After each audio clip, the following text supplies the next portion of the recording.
Bonjour,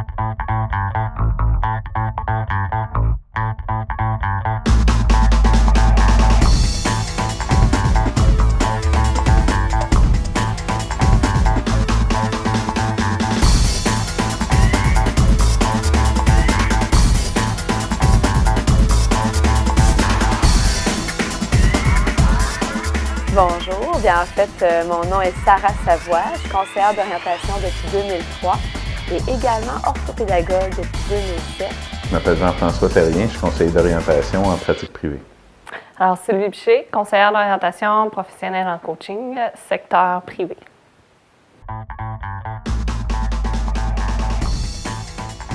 Dans le secteur privé, je vous dirais qu'on vient compléter beaucoup ce qu'il y a au niveau des milieux dans lesquels les clients, comment je pourrais dire ça, sont au moment où ils viennent nous consulter, qu'ils soient sur le marché du travail ou dans le milieu scolaire. C'est vraiment parce qu'ils ont besoin d'enrichir leur réflexion par rapport à une démarche qu'ils veulent entamer et puis qui ont parfois fait des démarches auprès de leur employeur ou dans les programmes d'aide aux employés ou bien dans les écoles auprès des conseillers ou conseillères d'orientation qui sont présentes, mais qui n'ont pas été peut-être satisfaits ou qui veulent avoir quelque chose encore plus pointu, plus sur mesure. Les problématiques vont beaucoup avec la clientèle. Donc, je dirais la moitié de ma clientèle, c'est des étudiants qui sont souvent insatisfaits peut-être des services qu'ils ont dans leurs établissements. Pour eux autres, souvent, la problématique, ça peut être la motivation scolaire, ça peut être identifier un projet donc d'études, puis... Alors, le secteur où moi j'interviens, c'est au niveau des athlètes de tout calibre. Les problématiques que je croise le plus souvent, manque de motivation, difficulté à gérer le stress et en bout de ligne, ça se recoupe avec la confiance et l'estime de soi. Et ça joue beaucoup aussi au niveau scolaire. Donc oui, je les aborde au niveau sportif, mais on joue aussi dans leurs études lorsque c'est nécessaire. Alors, ce que je rencontre comme problématique, c'est parfois le manque de motivation par rapport aux études ou un retour aux études pour des clientèles qui ont des difficultés d'apprentissage ou des troubles d'apprentissage ou d'autres besoins particuliers. Si on pense aussi à des réorientations de carrière, parfois entre la trentaine, la quarantaine, les démarches sont peut-être parfois un petit peu plus complexes à ce niveau-là parce qu'il y a un bagage qu'il faut considérer de la personne. Et aussi, je dirais, plusieurs adolescents et de jeunes adultes par rapport à l'indécision vocationnelle. Donc, ça fait un peu cliché, mais les gens viennent nous voir pour s'assurer, peut-être minimiser leurs doutes. Et puis, à ce moment-là, moi, je réponds souvent, bien, il faut que tu puisses l'essayer pour pouvoir vraiment te donner peut-être un aperçu par rapport à tes goûts puis à tes intérêts. T'sais, après une bonne démarche d'orientation, il faut quand même se donner une chance d'essayer le plan de match. L'autre clientèle, c'est des travailleurs qui sont aussi insatisfaits donc de leur sort professionnel. Fait qu'ils veulent vraiment avoir un nouveau projet ou s'ouvrir des portes tout simplement.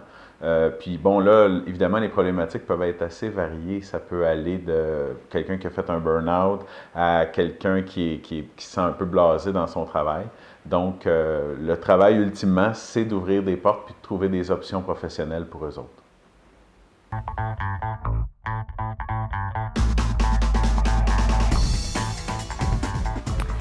En fait, j'emmène l'athlète, l'élève, l'étudiant, mais plus l'athlète, à définir la problématique pour bien la cibler. Et par la suite, à l'aide des théories du constructivisme et systémique, de l'emmener à trouver ses propres solutions pour se mettre en action. Donc, par rapport au stress, je lui fournis parfois des outils, mais c'est d'emmener à voir comment lui pourrait mieux gérer son stress et l'appliquer tant dans son sport que dans ses études. Avec les étudiants, souvent, il y a des différentes difficultés. Donc, ce que j'ai à faire avec eux, c'est peut-être d'enlever les lunettes roses, parce que des fois, on se pense qu'on peut tout faire. Donc, tout est permis, qu'il n'y a aucune limite. alors que c'est rarement le cas. Déjà, dès notre secondaire, on conditionne un petit peu l'accès à différents programmes ou non, selon les choix qu'on a faits. Puis il y en a d'autres, au contraire, qui ils se voient vraiment dans rien. Donc, les lunettes là, sont trop noires. Fait que je vous dirais, l'objectif, c'est vraiment de ramener à avoir une vision la plus réaliste possible de soi et du marché du travail. Donc, pour faire ça, évidemment, je vais faire nos discussions durant les rencontres, habituellement des rencontres de 50 à 60 minutes. Puis, je leur fais faire beaucoup d'exercices à l'extérieur de nos rencontres. Donc, ces exercices-là, le but, c'est de prendre conscience de qui on est. Puis, même si des fois les réponses sont floues ou toutes sortes de, je dirais, floues ou un peu bizarres, bien, évidemment, dans la rencontre, moi, je précise, je pose des questions, puis je les oblige à répondre, donc à se confronter à une certaine réalité qui les fait avancer durant le processus. L'autre chose aussi, bon, il y a une partie connaissance de soi, puis il y a aussi une partie connaissance du marché du travail ou marché de formation, entre guillemets, les différents secteurs de formation.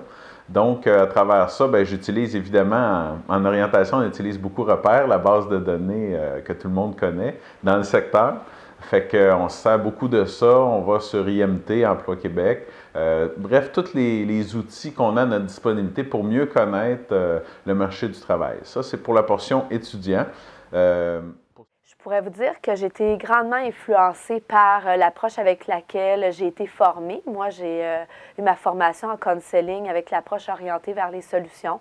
Donc, c'est toujours une démarche qui est quand même assez brève, orientée vers des moyens concrets.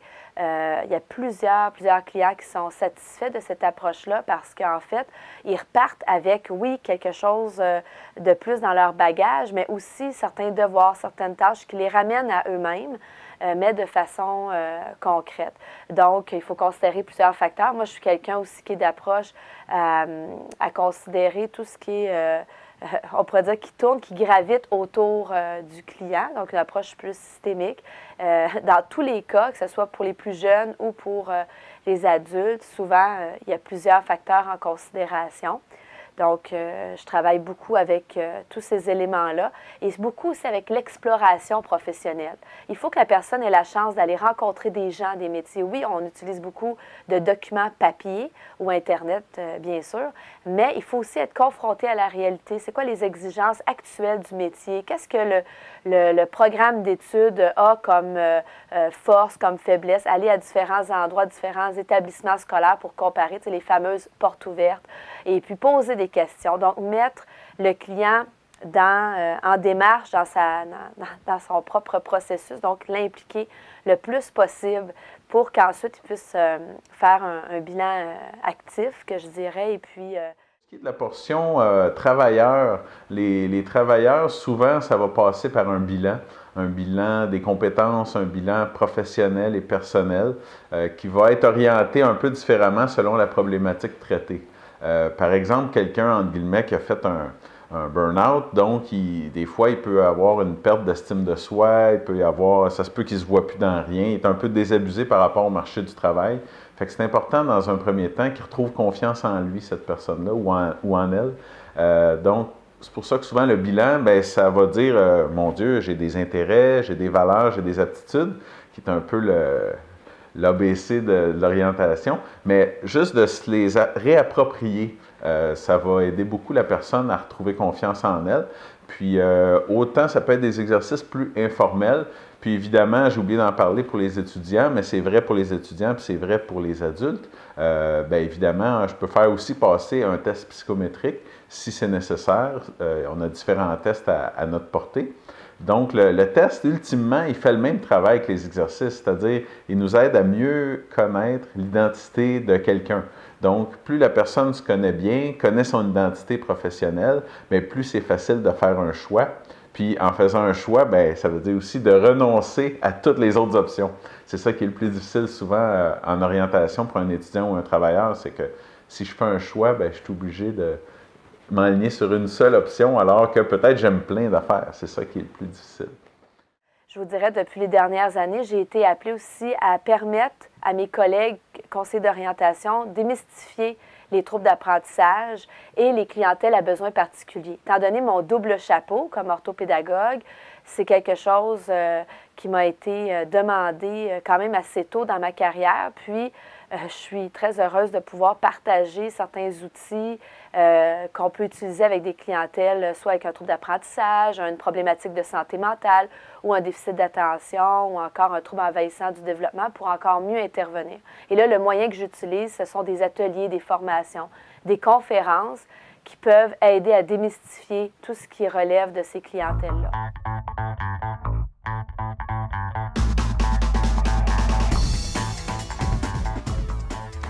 Les difficultés sont assez variées, encore une fois, selon la clientèle. Une difficulté qui est courante, c'est que les gens, des fois, ont des attentes un peu irréalistes quand ils viennent nous rencontrer.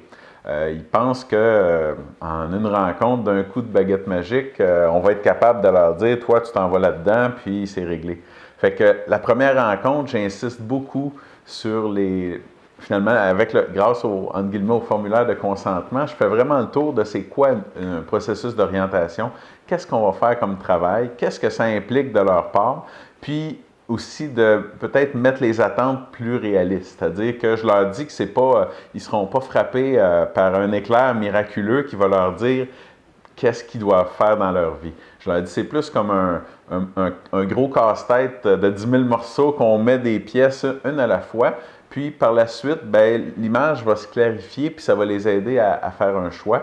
Ce qu'on arrive la plupart du temps à faire en moyenne, je dirais en 4 à 6 rencontres. Évidemment, pour les problématiques que je rencontre, c'est pas mal la moyenne. Je vous dirais que la plus grande difficulté, bien en fait, c'est à partir du tout début. J'ai eu à travailler beaucoup sur ma façon d'être, oui, proactive. Dans un certain sens, ça plaît à plusieurs clients. Mais aussi, ce que j'ai eu à travailler, c'est de suivre encore plus le client, c'est-à-dire suivre le rythme du client. C'est un défi qui est toujours constant encore parce que mon naturel est plus actif. Donc, quand quelqu'un est plus en mode réflexion, a différentes problématiques qui font en sorte que son rythme est peut-être un petit peu plus lent, entre guillemets, sur les actions qu'il devrait poser ou qu'il voudrait poser, bien, il faut le respecter. Donc, c'est le respect du rythme du client. Ça, c'est une des embûches, peut-être plus en tant qu'intervenante que j'ai eu à travailler. Par la suite aussi, c'est d'expliquer le lien. Pour nous autres, il est évident le lien parce qu'on est là-dedans à journée longue. Mais pour la personne qui c'est la première fois qu'elle rencontre un conseiller d'orientation, elle ne voit pas toujours le lien entre le bilan professionnel que je fais puis le travail que je vais me chercher ou la formation que je vais entreprendre. C'est pas toujours évident. En fait, c'est rarement évident pour la plupart des gens. Fait que c'est pour ça que j'insiste beaucoup aussi sur les liens entre les différentes étapes. Je leur dis toujours, moi je le sais où on s'en va, puis j'essaie de te mener à bon port, puis de vulgariser le plus possible la démarche pour que tu comprennes où on s'en va. Fait que je leur explique en long et en large durant la première entrevue, puis je monte un schéma aussi un peu qui explique la démarche. Puis, j'hésite pas à revenir là-dessus si je vois qu'il y a quelque chose qui n'est pas clair. Je dirais les gens qui sont souvent le plus déçus ou c'est peut-être plus en recherche d'emploi. Les gens, ils voudraient que dès la première rencontre, je leur trouve un travail, alors que moi, mon rôle, c'est plus de les guider pour les rendre autonomes là-dedans parce que je ne les suivrai pas pendant plusieurs mois dans la recherche d'emploi. Donc, je leur donne tous les outils. Fait que ça demande préalablement une certaine autonomie pour, évidemment, une aisance avec avec le système de recherche d'emploi, donc avec la technologie dans un premier temps, parce que maintenant, ça se fait souvent par ordinateur, évidemment. On n'a pas le choix d'utiliser les ordinateurs, les téléphones, tout ce qu'on peut qui nous amène sur Internet. Fait que les gens qui ont un problème technologique, bien, c'est déjà une particularité spécifique. En fait, c'est au niveau du recrutement. Comme je travaille avec les athlètes, le domaine sportif étant très politique, c'est de faire valoir que tu n'as pas besoin de voir un psychologue sportif pour avoir de l'aide sur ton stress, sur ta motivation, sur ta confiance en soi. Que moi, en tant que conseillère d'orientation, je peux le faire, je peux même t'offrir plus puisque j'aborde aussi l'aspect de tes études. Et sinon, l'autre aspect, bien, c'est de faire parler le jeune. Donc, l'emmener plus loin dans sa réflexion. Ils sont gênés de parler et c'est des « je sais pas » que je reçois souvent. Donc, les deux difficultés majeures, ça serait pas mal ça pour ma pratique. Dans le privé, évidemment, les gens paient. Donc, ça fait en sorte qu'il faut absolument que nos rencontres soient le plus efficaces possible. Fait que c'est peut-être pas toutes les clientèles qui peuvent non plus ou qui vont bénéficier je dirais, de nos rencontres de la même façon. Fait que moi, je m'assure quand je vois que quelqu'un à la première rencontre il n'est pas à l'aise avec la façon que je procède ou qu'il y a quelque chose qui accroche, bien, souvent, je n'hésiterai pas à les référer aux ressources qui sont les plus pertinentes. Si dans le cas des fois, il y a des gens qui sont très serrés financièrement, bien, je réalise que ça ne fera pas fonctionner un 4 à 6 rencontres dans le privé pour eux autres. Donc, je connais très bien les ressources, puis je n'hésiterai pas à les référer. Et puis l'autre embûche, du point de vue peut-être plus technique, c'est de faire le pont, étant donné que je suis dans le secteur privé, étant donné aussi qu'il faut vraiment, je pense, considérer le milieu dans lequel est le client, surtout au milieu scolaire, faire le pont avec sa réalité. Donc, s'il a été vu par d'autres intervenants, si ses parents veulent être inclus aussi dans une certaine façon dans la démarche, tout ça, c'est toujours dans le respect du client, mais vraiment en considérant le pont qu'on peut faire et même les partenariats qu'on peut faire avec différents organismes ou l'école de notre client pour vraiment avoir l'heure juste sur sa situation et que nous, comme conseillers d'orientation en pratique privée, on puisse venir compléter ce qui est fait dans le milieu de travail ou scolaire de notre client. Donc ça, oui, c'est un défi.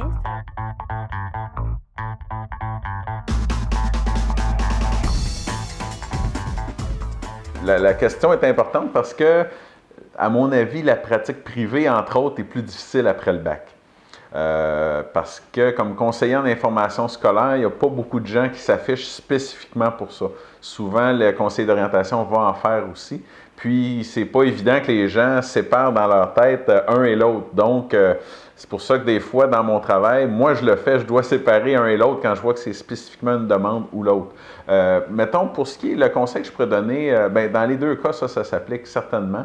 Au niveau, mettons, d'un finissant au bac en développement de carrière, moi, je dirais, c'est de se donner sûrement les 3 à 5 premières années pour explorer tous les milieux qui l'intéressent.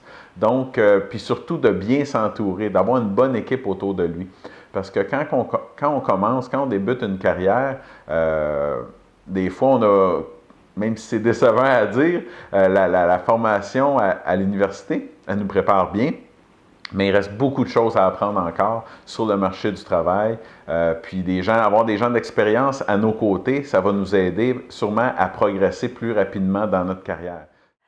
J'aurais le goût de dire, c'est sûr, j'aurais le goût de partager plusieurs conseils. Je vais essayer de me limiter.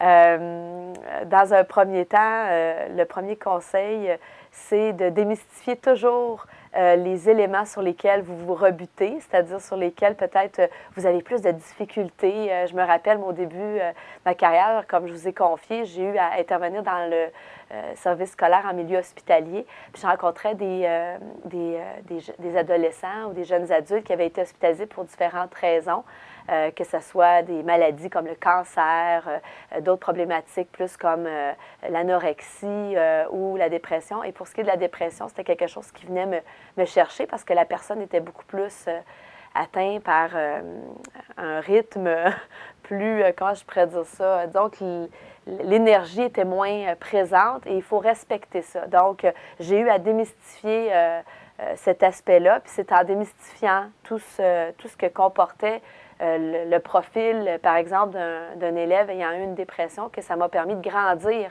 dans ma profession. Donc, fait que c'est des choses... Je pense que le privé, ça prend un peu de bagage.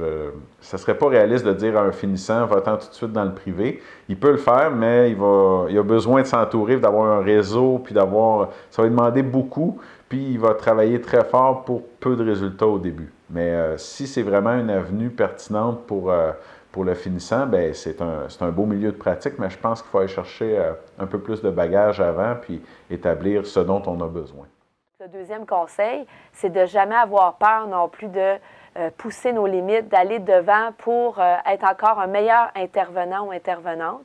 Peu importe le milieu dans lequel on est, mais dans le secteur privé, c'est encore plus vrai parce qu'il ne faut jamais s'isoler. Il faut aller chercher les outils qui sont à jour. Souvent, les postes d'entrée après un bac en développement de carrière, ça va être peut-être plus facile de rentrer dans le communautaire puis d'explorer différentes facettes. Donc, c'est d'aller vers le domaine qui nous plaît. Ça peut être des Carrefour Jeunesse Emploi, des organismes d'employabilité. Il y en a avec les différentes clientèles, les clientèles immigrantes, les clientèles matures, entre guillemets, les 45 ans et plus. Il y en a avec les femmes. Donc, il y a quand même un bon assortiment. C'est sûrement un milieu qui est souvent dynamique puis qui encadre bien ces travailleurs.